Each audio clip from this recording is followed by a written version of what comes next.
नमस्कार दोस्तों, मेरा नाम सुनील सोनवने है। आज हम बुक बोले तो इस इनिशिएटिव के अंदर एक वंडरफुल बुक की समरी देखने वाले हैं। उस बुक का नाम है ready to fire, how India and I survive. Actually ये बुक इंग्लिश में है, मैं हिंदी में इस बुक का समरी बताने वाला हूँ। ये बुक लिखी है भारत के सीनियर साइंटिस्ट, इसरो के साइंटिस्ट नंबी नारायण जी ने। जब एक इसरो साइंटिस्ट ने बिना कुछ किए उसके ऊपर चोरी देश की टेक्नोलॉजी बेचने का इंजाम आता है तो वो साइंटिस्ट क्या करता है। इस पुस्तक में विस्तार से बताया गया है कि कैसे तत्कालीन रक्षा मंत्री, केरल पुलिस और इंटेलिजेंस ब्यूरो ने इसरो के जासूसों के रूप में नंबी नारायण और अन्य सीनियर साइंटिस्ट को आरोपी बनाया और बदले में कम से कम एक दशक तक भारत को क्रायोजेनिक इंजन के विकास में देरी की। मैं बताना चाहूँगा कि क्रायोजेनिक इंजन एक रॉकेट की टेक्नोलॉजी है, उसमें इंजन में क्रायोजेनिक फ्यूल यूज किया जाता है। खेद की बात यह है इसरो उसके बावजूद भी चुप रहा, क्योंकि नंबी नारायण और सीनियर साइंटिस्ट सभी निर्दोष थे। इस पुस्तक का लेखक कोई और नहीं बल्कि नंबी नारायण खुद है।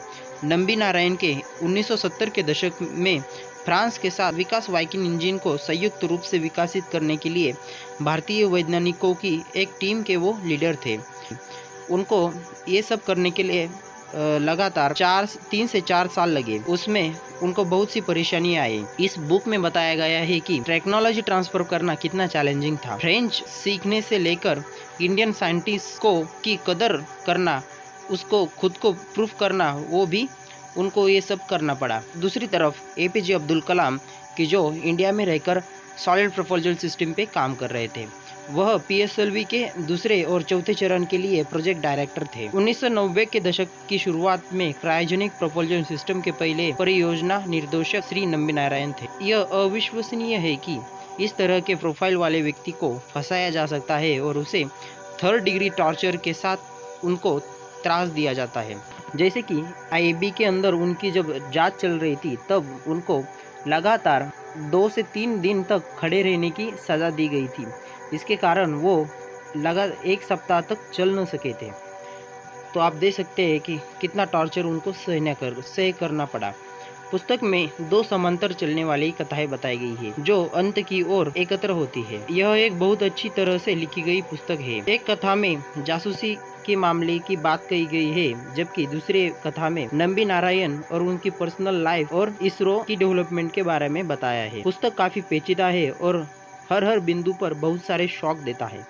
पुस्तक पाठकों के मन और शरीर पर काबू पाता है। नंबी नारायण के जासूसी के मामले और जीवन की कहानी के अलावा पुस्तक में बहुत से पहलुओं में अंतर्दृष्टि भी प्रदान की है, जैसे कि एपीजे अब्दुल कलाम की जीवन शैली, उनका साइंटिफिक अप्रोच, वो दिन रात कैसे लेबोरेटरी में रह के वर्क करते थे।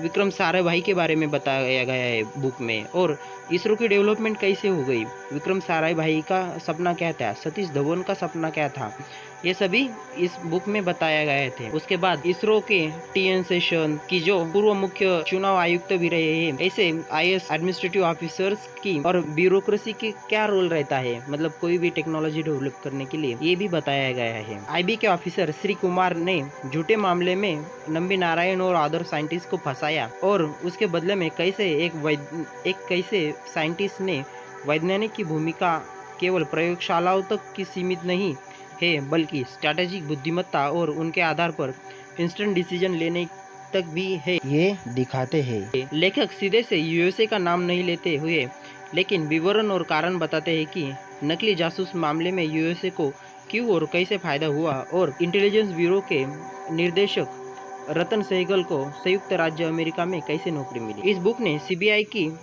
निष्पक्षता और सत्यता के बारे में भी प्रशंसा की है। नंबी नारायण के इस लाइफ स्ट्रगल भरे बायोग्राफी पर मूवी भी आई गई है, रॉकेटरी द नंबी इफेक्ट, की जो 2019 में रिलीज हुई है। साउथ के स्टार आर माधवन इसमें नंबी नारायण का रोल प्ले कर रहे थे। ये बुक युवा को साइंटिस्ट की सेल्फ ट्रस्ट और कमिटमेंट दिखाती है और कहती है, अगर आप सच्चे और मेहनती है, जीवन के हर प्रॉब्लम को फेस करने के लिए रेडी है, तो ऑलवेज रेडी टू फायर।